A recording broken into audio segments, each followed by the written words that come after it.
Aminin mo na ang nag-iisang rason kung bakit hanggang ngayon, kahit gustong-gusto mo sana mag-content, ay hindi mo pa nagagawa. At yan ay yung pakiramdam na nahihiya kang makita ng mga tao na nagtatry. Makita nilang sumusubok kang gumawa ng sarili mong diskarte. Pero huwag kang mag-alala kasi may gamot yan.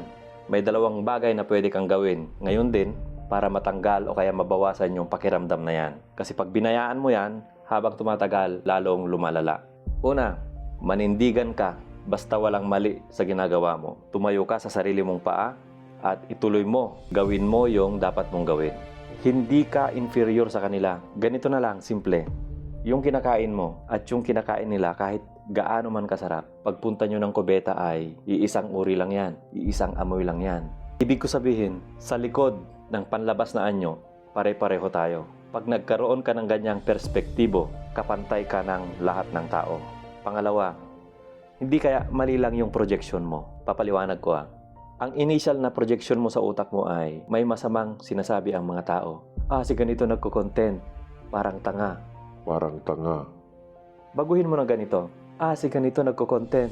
Nakakainggit. Sana ganun din ako katapang.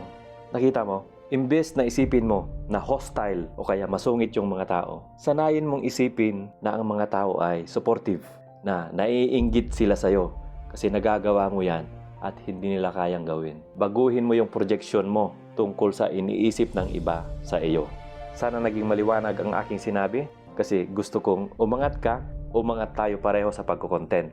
Kasi malaki ang oportunidad sa pagkukontent para baguhin natin ang ating buhay. Hindi lang financially, kundi magbabago yung tingin mo sa sarili mo.